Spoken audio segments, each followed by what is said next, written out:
Hey there, this is Pranshu Verma and let's get start our next lecture on system of particle and rotational motion. Okay, this will be the last lecture okay on this chapter. काफ़ी लंबी series हो गया, I think so 15 lecture हो गए हैं, 15th है शायद ये जो आप देख रहे होंगे, या 14th होगा, मुझे याद नहीं। ठीक है, बस मैं लेक्चर बनाए जा रहा हूँ।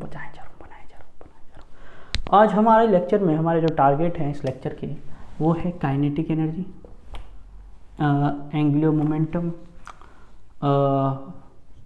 Force and pure rolling.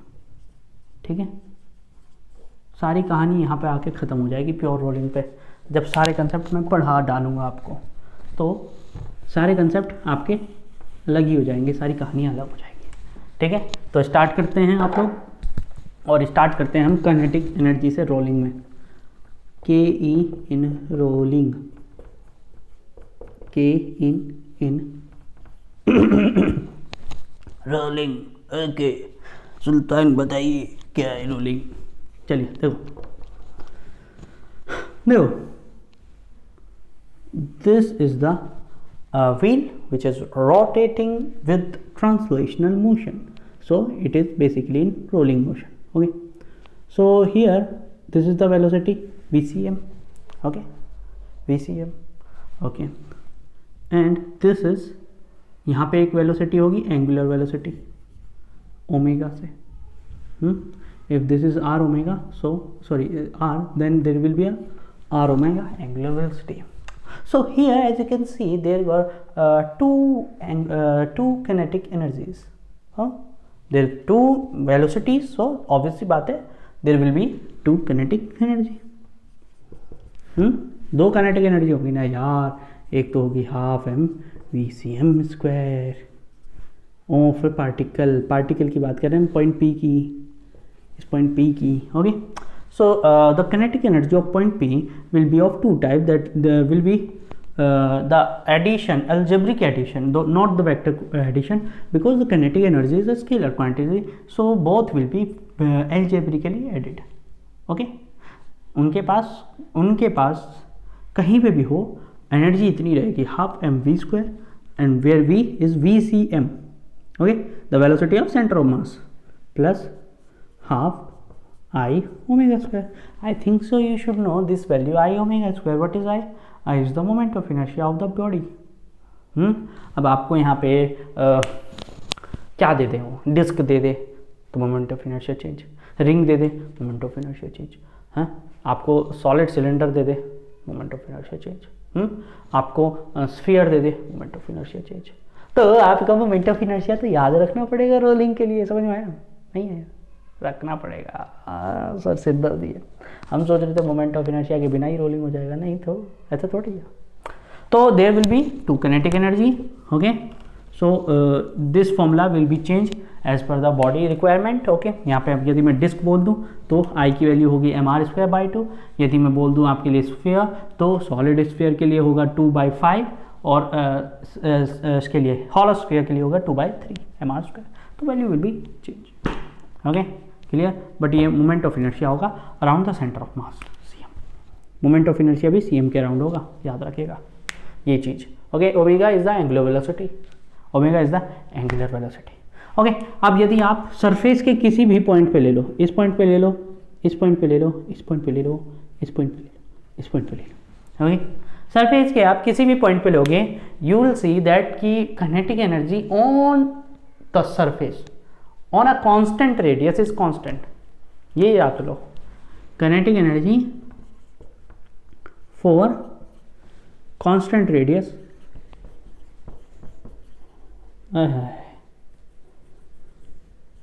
constant radius is constant। ये डट डालो, मतलब यदि पॉइंट यहाँ पे हो, यहाँ पे हो, यहाँ पे हो, यहाँ पे हो, कहीं हो भाई साहब, कहीं पे भी हो, उसकी जो काइनेटिक एनर्जी होगी वो सेम होगी, क्यों? मोमेंट ऑफ इनर्शिया सेम हो जाएगा उसका, है ना? मोमेंट ऑफ इनर्शिया सेम हो जाएगा। क्लियर? बॉडी का मोमेंट ऑफ इनर्शिया तो सेम रहेगा ना, हाँ या ना, हाँ या ना। बहुत बढ़िया, समझ में आ गया? समझ में आया कि नहीं आया? काइनेटिक एनर्जी में कोई दिक्कत थी? नहीं है यार, कोई दिक्कत नहीं, हटाओ। चलिए अब बात कर ले एंगुलर मोमेंटम की। सर आपने तो बस ऐसे ही बढ़ा दिया, तो और क्या भाई, अब आप बच्चे नहीं रहे हो, आपने वेलोसिटी, डिस्प्लेसमेंट, एक्सेलरेशन सब सीख लिया, अब जल्दी जल्दी होगा। अब बात कर लेते हैं एंगुलर मोमेंटम की। Angular momentum, okay. Angular momentum भी दो टाइप का हो गया, ऑब्वियस सी बात है। क्यों सर? अब ये ऑब्वियस सी क्यों बात है? देखो एंगुलर मोमेंटम, एंगुलर मोमेंटम का सबसे पहले तो फॉर्मूला याद है आप लोगों को?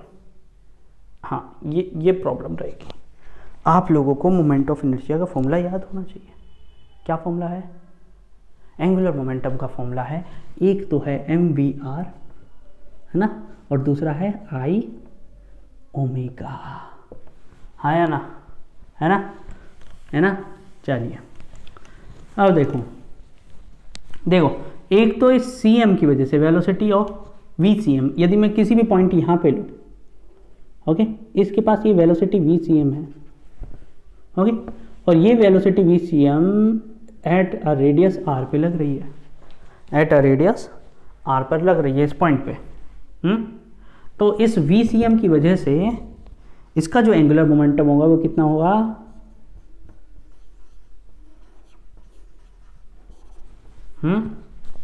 m क्या है? Mass of the body.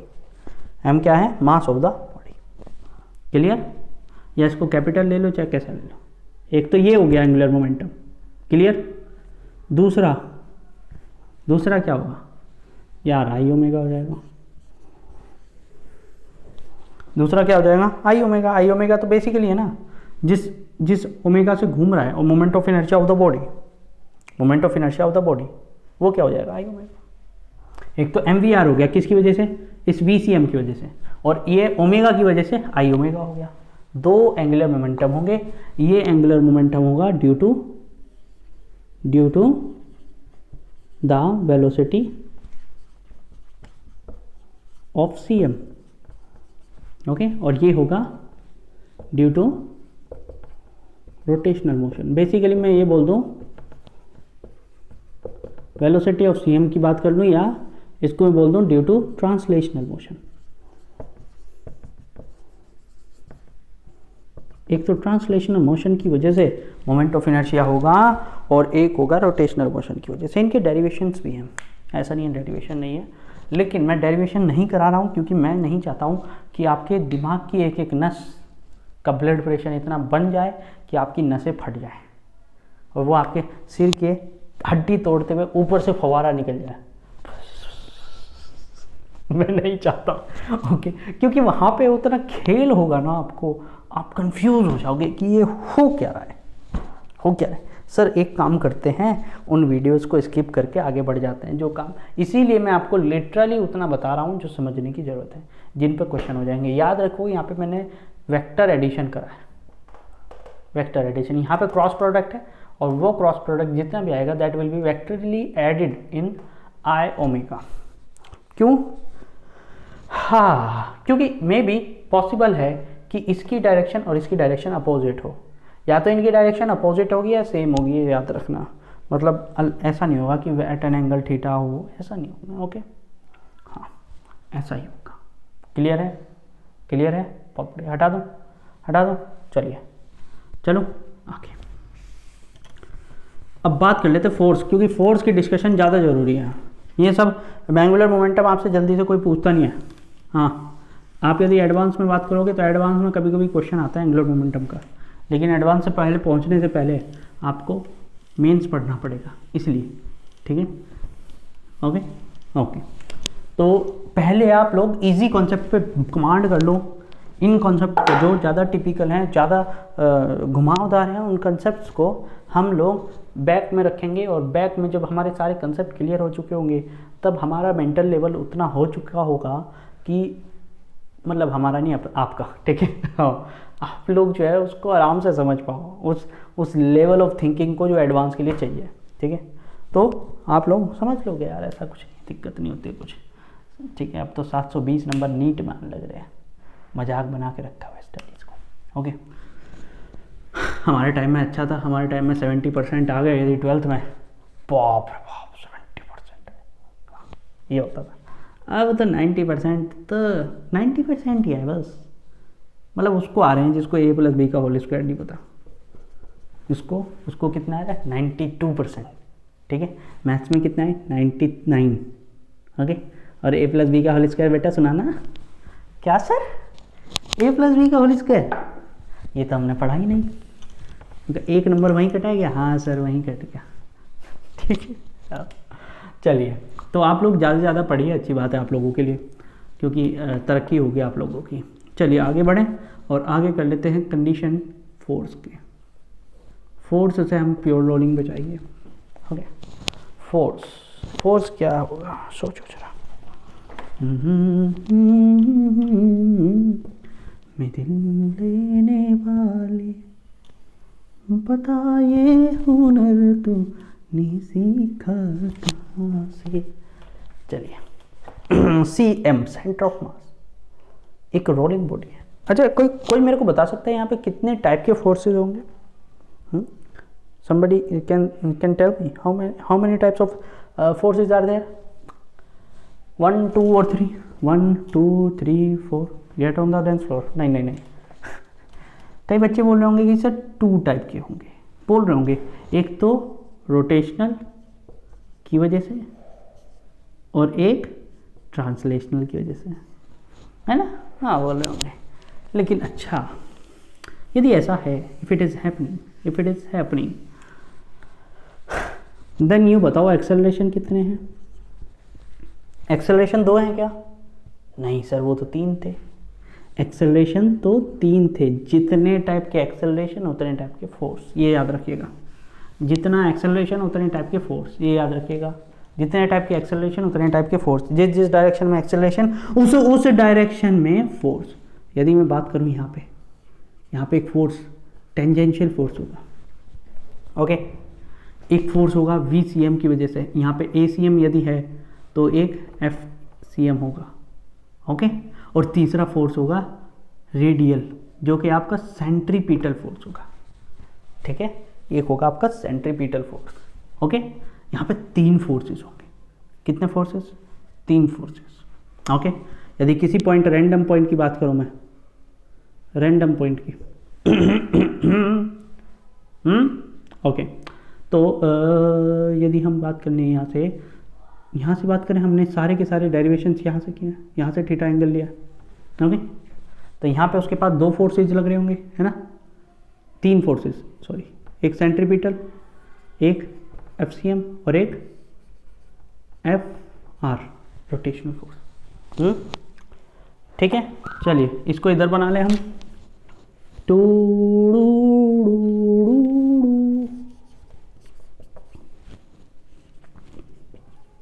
ठीक, क्लियर, ओके, बहुत बढ़िया। हमने कौन सा एंगल थीटा लिया है? This angle was taken by me as theta, okay, clear. So this will be theta, so this come equal to 90 minus theta, this comes equal to 90 minus theta. तो ये कितना हो जाएगा? चलिए जरा बताइए कितना हो जाएगा? ये 90 माइनस थीटा, ये 90 माइनस थीटा, तो ये थीटा हो जाएगा। ये थीटा हो जाएगा कि नहीं हो जाएगा? ये 90 माइनस थीटा, ये 90 माइनस थीटा, ये थीटा, तो ये थीटा। आगे हाँ, ऐसे ही कैलकुलेशन होती है बस, ठीक है। तो अब आगे देखते हैं, आगे क्या करें। हमें क्या निकालना है? बेसिकली हमें निकालना है इनका रिजल्टेंट। रिजल्टेंट के लिए हमें एंगल पता होने चाहिए थे इन तीनों के बीच में। 1-2 के पेयर के बीच में तो 90 डिग्री है, तो इनका जो नेट रिजल्टेंट आएगा वो कितना आएगा? वो कितना आएगा? FCM और इसका क्या बोले इसको, ये क्या था? FR है, ये मैंने FN बनाया हुआ है, मैं FN क्या सोचा। ओके, तो या तो आप एक काम करो, FCM और centre of mass, F centripetal force, इन दोनों के बीच में एंगल बना, इनके दोनों के बीच का नेट रिजल्टेंट निकाल लो, ओके। और फिर इसके साथ निकाल लेना, या फिर इन 2 का पेयर बनाओ और इसके साथ रिजल्टेंट निकाल देना, या फिर इन दोनों का रिजल्टेंट बनाओ और इसके साथ निकाल देना। कैसे भी कर सकते हो, आपकी मर्जी है, ठीक है। लेकिन एक बात याद रखिएगा, अभी थोड़ी देर बाद प्योर रोलिंग पढ़ोगे जो आपके सिलेबस में है। सारी कहानी जहाँ से स्टार्ट हो रही है, ओके। जो नेट फोर्स होगा यहाँ पे बॉडी पे, वो होगा F C vector plus F C M vector plus F R vector, vector addition इनका तीनों का। ओके, अब आपके पास एक तरीका और भी है इनका कैलकुलेशन करने का। हाँ, एक तरीका और भी है। सबके फैक्टर कर दो एक्स एक्सिस और वाई एक्सिस पे, सबके फैक्टर कर दो एक्स एक्सिस और वाई एक्सिस पे। एक्स एक्सिस से और वाई एक्सिस से सबके एंगल पता है, सबके फैक्टर वहाँ कर दो और फिर ऐड कर दो। लंबा प्रोसेस है वो, लेकिन ईजी पड़ता है, बहुत ईजी पड़ता है। इसका वैल्यू आपको पता है mv²/r। ओके, इसका वैल्यू पता है आपको सेंट्रीपिटल उसका फोर्स ऑफ सेंटर ऑफ मास, ये तो हमने अप्लाई करा होगा। और एफ आर कितना होगा, फोर्स रोटेशनल फोर्स कितना होगा, सोचो जरा, रोटेशनल फोर्स कितना होगा भाई, जरा कितना होगा, इसका मास इंटू एक्सेलरेशन, एक्सेलरेशन कितना होगा इसमें, आर अल्फा, ये हो गया नेट फोर्स। और एक्सेलरेशन कितना होता है, आर अल्फा के इक्वल होता है ना rotational acceleration, M R alpha, F C F और mv²/r। These three things are the answer. Okay, यहाँ पे आप इसको दूसरा फॉर्म वाले भी लिख सकते हो, M R omega square F C M और एम आर अल्फा। ठीक, ये भी एक नेट फोर्स का फॉर्मूला है। अब क्लियर है? अब आपने बेसिक चीज़ें तो पढ़ चुके हैं, आपको पता चल चुका है कि कहाँ क्या क्या लग रहा है, कितने फोर्सेस, कितने एक्सेलरेशन, कितनी वेलोसिटी, कितनी डिस्प्लेसमेंट, कितना एंगुलर मोमेंटम, कितनी काइनेटिक एनर्जी हो रही है यहाँ पे। ये तो चीज़ समझ में आ रही है आप लोगों को। अब हम समझते हैं प्योर लोडिंग। प्योर लोडिंग है क्या, और आपके सारे कंसेप्ट आसान हो जाएंगे इससे। हटा दूँ, जितना भी टिपिकल चीज़ें पढ़ी है ना आप लोगों ने, उतना सब आसान हो जाएगा। अच्छा, इससे पहले एक टॉर्क भी पढ़ लो। टॉर्क याद आ गया, torque torque torque torque torque.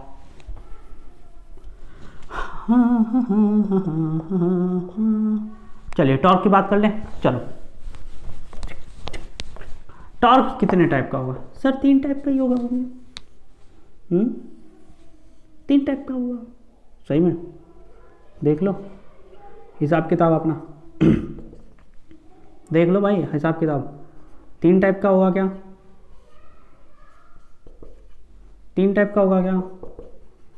Torque कितने टाइप का होगा सोचो। क्या इसकी वजह से कोई टॉर्क बन पाएगा? बन पाएगा? नहीं, इसकी वजह से कोई टॉर्क नहीं बन पाएगा। क्यों?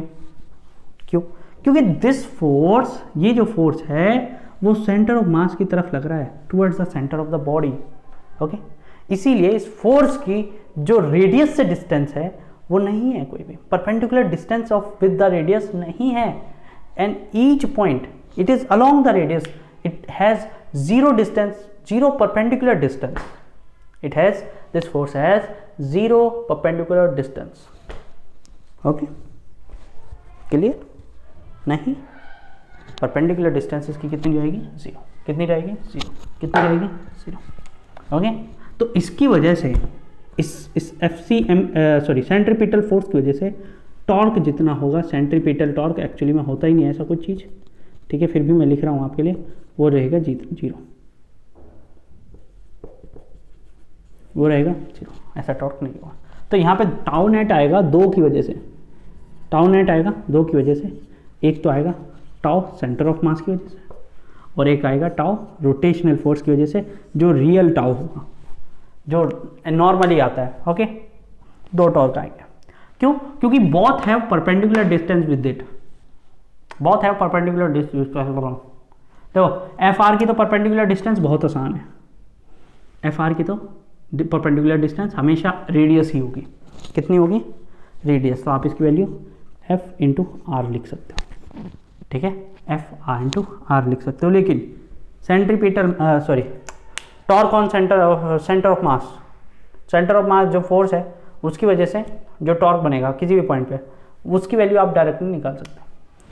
परपेंडिकुलर डिस्टेंस कौन सी होगी उसके लिए? ये क्लियर है? ये होगी, ये रेडियस, ये थीटा।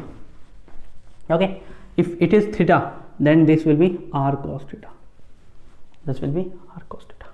ओके, और this is like going like this. Okay, तो this is the perpendicular distance between the radius या centre around which the body is rotating and the centre of force on centre of mass. Okay okay, this is the torque. Okay, so आप यहाँ से आप लिख सकते हो कि इसकी वैल्यू होगी F into r cos theta.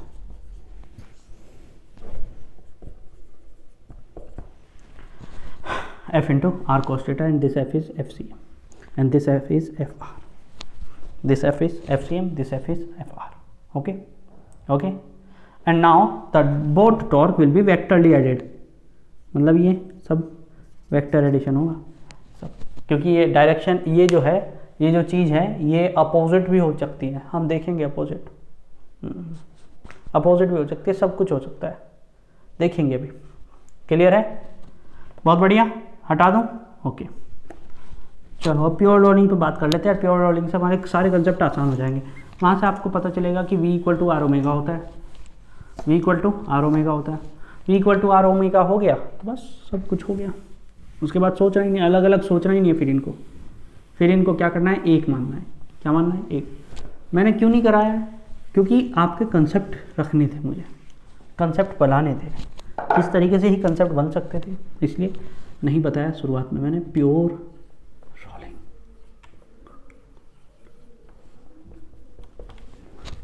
Pure rolling actually में प्योर रोलिंग क्या है?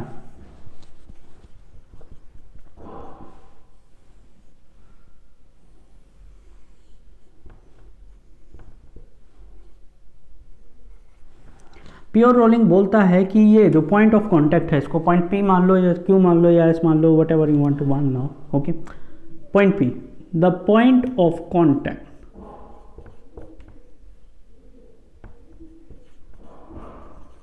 The point of contact should be in stationary, should be in stationary. Point of contact should be in stationary. ठीक है, the motion will be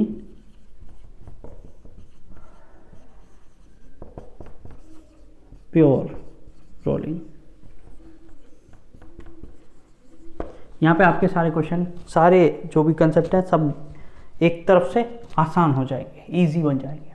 okay, अभी तक के जितने भी सारे कंसेप्ट थे, आज मैं आपको कंसेप्ट बता दे रहा हूँ, कल को इस पर न्यूमेरिकल कराऊंगा, क्योंकि ज़रूरी है यहीं पे न्यूमेरिकल कराना. ओके ओके, तो आपने समझा यहाँ पे प्योर रोलिंग क्या होगी? जब ये पॉइंट किस में होगा? स्टेशनरी में. किस में होगा? ध्यान से देखो, यहाँ पे उसकी वेलोसिटी क्या है? स्टेशनरी का मतलब क्या है? Velocity is equal to 0. Okay okay, और स्टेशनरी किसके रेस्पेक्ट में हो? यहाँ पे एक चीज़ और लग लो, with respect to ground. With respect to ground हो या जिसके ऊपर ये रखा है, ये जो चीज़ है ना, ये base, with respect to ground और बेस, क्योंकि कभी कभी एडवांस में इसको बेस को ही चला देगा.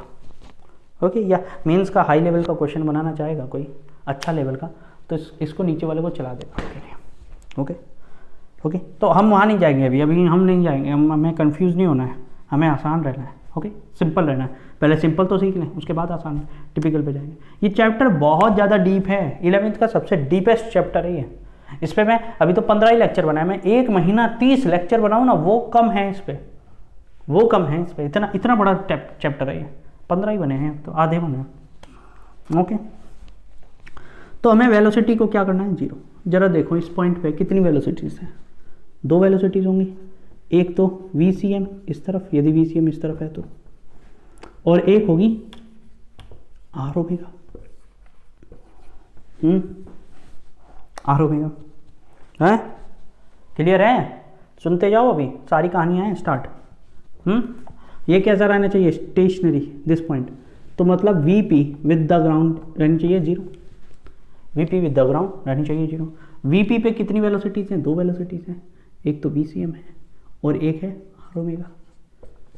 ये क्या रहनी चाहिए? 0. क्या रहनी चाहिए? 0. या VCM should be equal to R omega. Concept हट गया. VCM should be equal to R omega, तभी प्योर रोलिंग पॉसिबल है, नहीं तो नहीं है. मतलब यदि मैं इस पॉइंट की बात करने लग जाऊँ तो क्यू पॉइंट है ये, इस पे तो आर ओमेगा और वी सी एम दोनों सेम डायरेक्शन में होती है। अब ऐसा तो है नहीं कि इसके लिए आर ओमेगा की वैल्यू चेंज हो जाएगी, आर ओमेगा इसके लिए भी वही रहेगा, बस डायरेक्शन ही तो चेंज होगी, आर ओमेगा की वैल्यू चेंज नहीं होगी, मैग्नीट्यूड चेंज नहीं होगा। तो यहाँ पे वेलोसिटी कितनी होगी उसकी, वी सी एम प्लस आर ओमेगा, इस पॉइंट की, कोई पॉइंट क्यू की। और इसीलिए मैं बोला शुरुआत में, शायद मैंने एक बार ही बोला था प्योर रोलिंग में कि ये पॉइंट जो होता है फास्टेस्ट मूविंग होता है, ये पॉइंट जो होता है फास्टेस्ट मूविंग होता है, और ये स्टेशनरी होता है। बताया था मैंने, है ना, हिंट दिया था एक बारी, कैसे, ऐसे। क्लियर क्लियर, देखो ये सबसे तेज घूम रहा है, यदि v equal to r omega है तो ये 2 वेलोसिटी से घूम रहा है, 2 VCM से, यस यस इट इज, ये 0 से घूम रहा है, ये पॉइंट ये 90 डिग्री पे है, ये √2 VCM से घूमेगा, ये भी √2 VCM से घूमेगा, लेकिन ये 2 VCM से घूमेगा। निकाल के देखो, फॉर्मूले याद होंगे, कितना था इसकी velocity, √VCM² plus r omega square, दोनों इक्वल है, तो VCM² प्लस VCM², VCM बाहर, अंदर क्या बचा, √2, दोनों में। यहाँ पे क्या, यहाँ की वेलोसिटी क्या थी, VCM माइनस आर ओमेगा, 0। यहाँ पे क्या, 0। यही प्योर रोलिंग है, काम खत्म, गेम ओवर। वेलोसिटी पता चली। एक्सेलरेशन की बात करें, एक्सेलरेशन कितना होगा इस पॉइंट का, ऑब्वियसली बात है वो भी 0 होगा, क्यों, स्टेशनरी रहना है। यहाँ पे वेलोसिटी कांस्टेंट की बात नहीं है, वेलोसिटी 0 होने की बात नहीं है, यहाँ पे बात है कि उसको स्टेशनरी रहना है। तो if any body wants to be stationary, be in stationary, the acceleration should be 0 on it, okay, acceleration should be 0 on it. लेकिन यहाँ पे एक प्रॉब्लम है हमारे पास, हटाओ इसको, वेलोसिटी का कॉन्सेप्ट हटा दूँ, प्योर रोलिंग समझ में आ चुकी है आपको, ओके, आसान है, देखो कितनी आसान है, समझ में आ गया। अब ध्यान से सुनो, वेलोसिटी का तो हटा दूँ, एक्सेलरेशन के लिए अलग से बनाता हूँ। बहुत कॉन्सेप्ट है, बहुत कॉन्सेप्ट है क्वेश्चन टिपिकल नहीं, लेकिन कॉन्सेप्ट नंबर्स ऑफ ज़्यादा है और डीप में है, ओके भाई। एक तो ACM लगेगा, एक लगेगा आर अल्फा रोटेशनल का, यहाँ पे पॉइंट ऑफ कांटेक्ट की बात करेंगे प्योर रोलिंग में, एक लगेगा सेंट्रीपिटल फोर्स एक्सेलरेशन, ओके। तो एक्सेलरेशन 0 करना है, लेकिन सुनो, centripetal acceleration never changes the velocity, sorry speed, याद रखिएगा, centripetal acceleration do not change the speed, उसका स्पीड के चेंज होने में कोई फर्क नहीं पड़ता, स्पीड चेंज नहीं करता, मतलब स्पीड 0 हो, 10 हो, 15 हो, उसको कोई मतलब नहीं है उससे, just change the direction, only change the direction, only change direction, only change direction. अब डायरेक्शन चेंज करता है तो इसके 0 होने से कोई मतलब है क्या, नहीं, इसके 0 होने से मतलब नहीं, हमें पॉइंट ऑफ कांटेक्ट का टेंजेंशियल एक्सेलरेशन 0 करना पड़ेगा, ये याद रखने की चीज़ है। यहाँ पे कौन सा एक्सेलरेशन 0 करना पड़ेगा, tangential,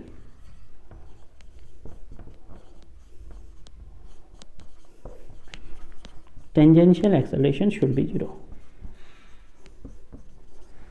0 of point of contact, point of contact in pure rolling, in pure rolling, ठीक। अब प्योर रोलिंग में आपको पॉइंट ऑफ कांटेक्ट का टेंजेंशियल एक्सेलरेशन 0 करना है। यहाँ पे 3 एक्सेलरेशन दिख रहे हैं आपको, एक रेडियल है, 2 टेंजेंशियल है, तो 2 टेंजेंशियल को 0 होना पड़ेगा। AT should be 0, okay, ACM okay minus r alpha should be equal to 0, ACM कल टू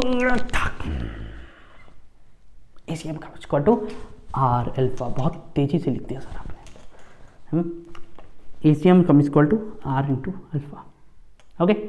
तो यदि प्योर रोलिंग है तो किसी भी पॉइंट पे मैं बात करूँ, यदि यहाँ पे बात करने लग जाऊँ तो 3 एक्सेलरेशन होंगे, ACM, R अल्फा और V square upon R, V square upon R. इन दो की वैल्यू तो सेम ही हो गई, इन दो की वैल्यू तो सेम ही हो गई, तो इनका रिजल्टेंट इनके जस्ट बीच में से जाएगा और इसका जो वैल्यू होगा वो √2 ACM होगा। तो रहे तो दो ही चीज़, रही तो दो ही चीज़। समझ में आ गया? समझ में आ गया? आसान था क्या? आसान था क्या? बहुत आसान था सर, बहुत आसान था। क्लियर है? क्लियर है? बहुत बढ़िया। अब मैं उसके डेरिवेशन सॉल्व नहीं करूँगा, क्वेश्चन में करूँगा जाके सीधे। अब ठीक है? ठीक है, हटा दूँ एक्सेलरेशन की कहानी। चलिए ओके, मतलब सबसे ज़्यादा एक्सेलरेट होने वाला पॉइंट कौन सा होगा ये, क्योंकि यहाँ पे यदि टेंजेंशियल एक्सेलरेशन की बात करूँ तो वो टेंजेंशियल एक्सेलरेशन 2 ACM के इक्वल होगा। और यदि यहाँ की बात करूँ तो √2 ACM, √2 ACM। ओके, क्लियर है? ओके, यदि मैं यहाँ पे भी बात करने लग जाऊँ तो यहाँ पे भी √2 ACM। ठीक है,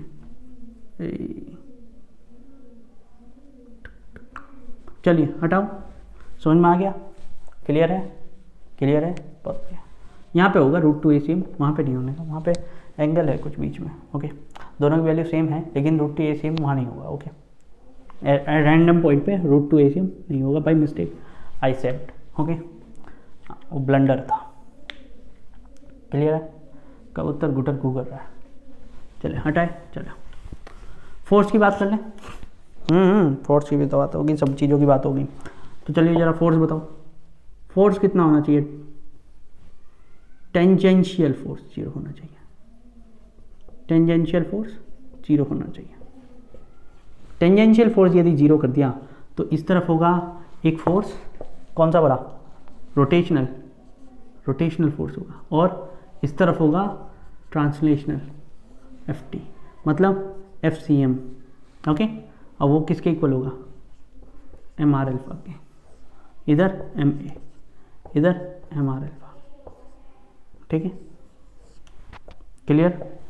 और यहाँ पे ACM लोग है, मास इनटू ACM। ओके, और यहाँ पे MR alpha. Okay, for force. Clear है? क्लियर है? ठीक है। कई बच्चे सोच रहे होंगे कि सर जब वो स्टेशनरी है तो वो आगे कैसे जाता है? आगे वो जाता है ड्यू टू इनर्शिया।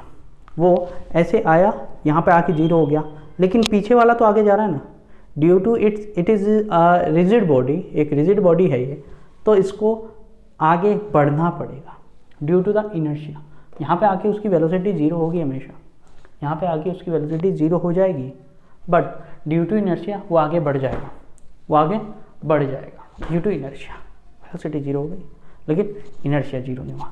ऐसे ही जैसे पेंडुलम में होता है, पेंडुलम में होता है ना, यहाँ पे जाके इसकी वेलोसिटी 0 हो जाती है, यहाँ पे जाके इसकी वेलोसिटी 0 हो जाती है, लेकिन इनर्शिया के कारण वो मोशन में इधर आ जाता है। ओके, और due to the potential energy भी होती है, उसकी वजह से वो इधर आ जाता है, फिर इधर जाता है, फिर यहाँ पे वेलोसिटी 0 हो जाती है, लेकिन ड्यू टू फिर इधर आ जाता है। ओके, यहाँ पे भी कॉन्सेप्ट सेम है, यहाँ पे भी कॉन्सेप्ट सेम है। ओके, यहाँ पे देखो उससे पिछले वाले के पास एनर्जी है, इसके पास 0 हो गया सब कुछ, लेकिन उससे पिछले वाले के पास एनर्जी है, उस एनर्जी को वो यूटिलाइज कर रहा है, आगे की तरफ बढ़ रहा है, तो उसको भी आगे की तरफ बढ़ जाना पड़ेगा। लेकिन एट दैट इंस्टेंट एकदम उसी पे वहाँ पे बात करें तो उस पर उसकी वेलोसिटी क्या हो जाएगी? 0। ओके, जैसे कि आपका ये हो रहा था, हमने बॉल वर्टिकली ऊपर फेंकी तो ऊपर जाके उसकी वेलोसिटी क्या हो गई थी? 0। उसके बाद वो नीचे आया, उसके बाद वो नीचे आया। क्लियर? क्लियर? बहुत बढ़िया, क्लियर है ना? यही है प्योर रोलिंग, कंसेप्ट खत्म, game over, tata bye bye. बस सर इतना सही था। हाँ बिल्कुल यही है। ओके, अच्छा यदि इसमें एक फ्रिक्शन की बात और कर लें, फ्रिक्शन की बात और कर लें, क्या हो, देखो 3 कंडीशन है, 3 कंडीशन है प्योर रोलिंग की, प्योर रोलिंग की 3 कंडीशन है, ध्यान से सुनते जाओ। कल को जब आप न्यूमेरिकल करने के लिए आओगे मेरी लेक्चर में, ठीक है, तो आपके तोते नहीं उड़ने चाहिए किसी भी चीज़ के लिए। पहले सारी चीज़ें क्लियर हों, उसके बाद हम न्यूमेरिकल करें तो सारी चीज़ें एकदम वो हो जाए आपके लिए क्रिस्टल क्लियर। रोलिंग में 3 कंडीशन हो सकती है, क्या क्या? पहली तो ये आर ओमेगा वेलोसिटी जो है वो VCM के इक्वल हो। दूसरी, जो आर ओमेगा है वो ग्रेटर देन VCM, तीसरी जो VCM है वो greater than R omega. Okay, 3 condition हो सकती है।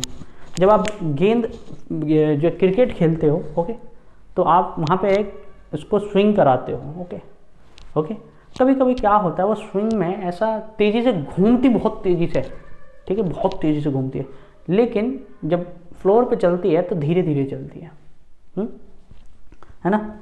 उस टाइम पे 2 चीज़ें आती हैं।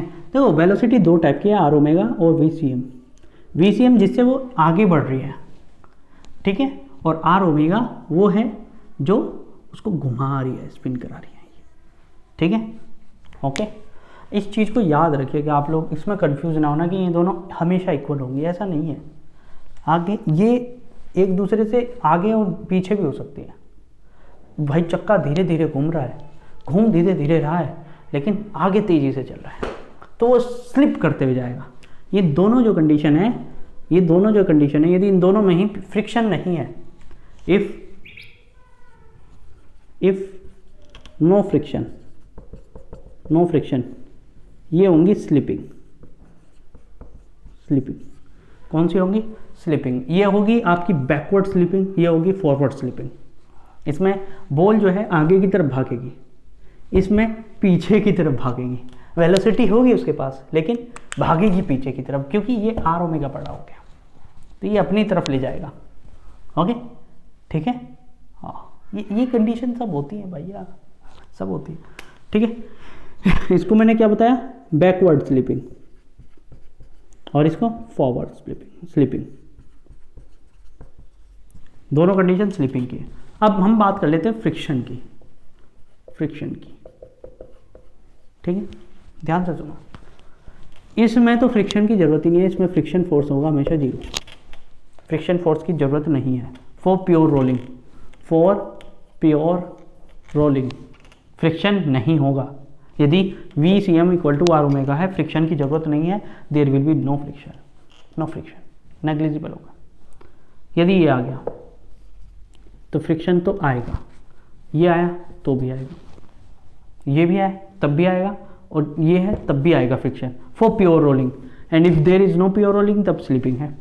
फ्रिक्शन नहीं है इन 2 केस में, तो स्लीपिंग है, याद रख लो। If there is no friction then sleeping, or backward forward sleeping, okay, and if there is a friction then pure rolling, okay।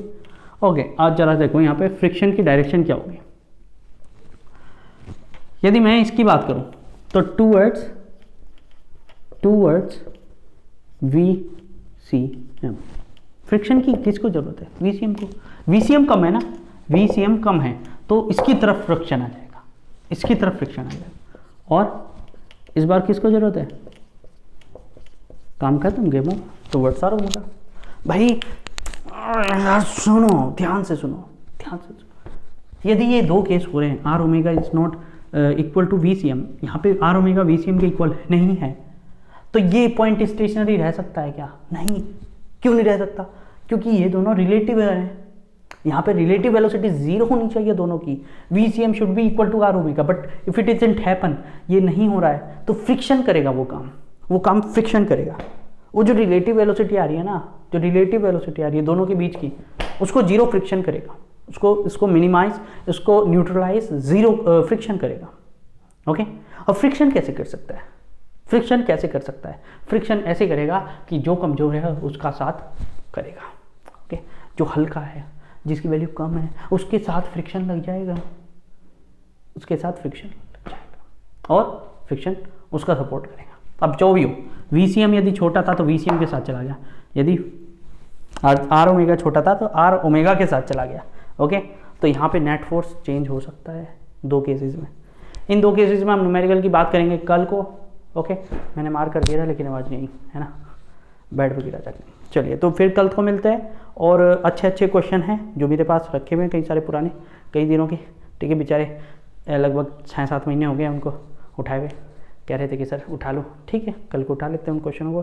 कम से कम 8-10 क्वेश्चन करेंगे हम प्योर रोलिंग पे, हाँ, ज़रूरी है, तभी हमारा कॉन्सेप्ट क्लियर होगा। उसके बाद हम न्यूमेरिकल करेंगे NCERT के, और मेंस लेवल के नहीं करेंगे, क्योंकि मैं बीच में काफ़ी क्वेश्चन करा चुका हूँ, ठीक है। तो अलग से एक बना दूंगा, चलो बना दूंगा वीडियो यार, मेंस की भी बना दूंगा, मेंस और नीट की भी एक वीडियो बना दूंगा और आप देख लेना, आप देखते रहो। Thank you everyone.